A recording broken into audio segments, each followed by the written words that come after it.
নমস্কার, জয় শ্রীকৃষ্ণ, রাধে রাধে। বাস্তু নিয়ে তো আমি অনেক কথা বলি, কিন্তু বাস্তু দেবতার কোন দিকে মাথা করে পড়েছিলেন বা কীভাবে এসে মাটিতে পড়েছিলেন সেই গল্পটা আমি কিন্তু বলিনি। তো আজকে বলবো। মৎস্য পুরাণে লেখা আছে এই গল্পটা। মৎস্য পুরাণ অনুযায়ী আমি বলছি। মৎস্য পুরাণ অনুযায়ী অন্ধকাসুরকে বধ করতে মহাদেব এসেছিলেন। তো সেই বধ করার সময় মহাদেবের এত পরিশ্রমের দরুন এত ঘাম হয়েছিল, সেই ঘামের ফোঁটা থেকে সৃষ্টি হয়েছিল ভীষণাকৃতি এক পুরুষের। তো সেই পুরুষ যখন জন্ম নিল, জন্মের সঙ্গে সঙ্গে তার প্রচণ্ড খিদা, এত খিদে পেয়েছিল সে খিদের জ্বালায় অন্ধক আর তার অনুচরদের রক্ত খেতে শুরু করে দিল। কিন্তু তাতেও তার ক্ষুধা নিরসন হলো না। তখন সে স্বর্গ মর্ত্য নরককে তার বিশাল মুখে ঢোকাতে চাইল। তখন তো দেবতারা প্রমাদ গুনলেন। মহাদেব স্বয়ং স্থির করলেন তখন যে তাকে ঘুম পাড়িয়ে দেওয়া হবে।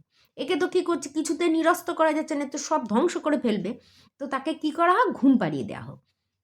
তখন অন্য দেবতারাও এই সম্বন্ধে সম্মতি দিল মহাদেবকে যে হ্যাঁ তাই করা হোক। তখন সবাই মিলে এই ভীষণাকৃতি পুরুষকে মায়া বলে ঘুম পাড়িয়ে দিলেন এবং দেবতা হিসাবে প্রতিষ্ঠিত করলেন। এবং ওই ভীষণাকৃত পুরুষই কিন্তু বাস্তু দেবতা রূপে পরিচিত। তার সমগ্র দেহ জুড়ে অবস্থান করেন দেবতারা। বাস্তবতার সমস্ত দেহতেই কিন্তু সমস্ত দেবতারা, আবার পুরো দেহটার মধ্যে সমস্ত দেবতারা অবস্থান করে।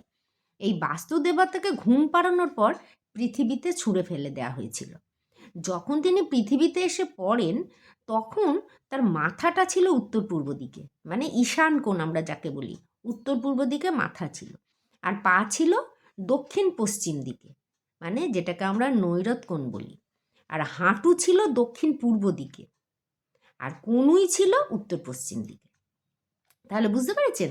আর তিনি কি করে অবস্থান করে, তিনি কিন্তু উপুর হয়ে পড়েছিলেন, ওই জন্য উপুর হয়ে শুয়ে থাকে বাস্তুদেবতা। আর তাকে পুজো করার সময় বিপরীত দিক, সামনের দিকটা কল্পনা করেই পুজো করা হয়। তার গায়ের রং কীরম বলুন তো, নীল।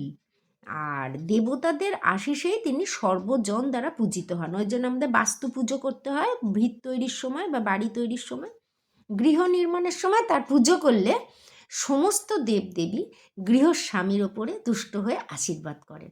তিনি সাকার বা নিরাকার দুই রূপে পূজিত হন।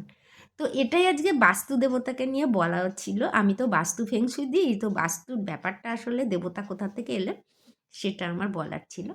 তো নমস্কার, দেখা হচ্ছে পরের ভিডিওয়ে। ততক্ষণ অবধি সবাই খুব সুস্থ থাকবেন, ভালো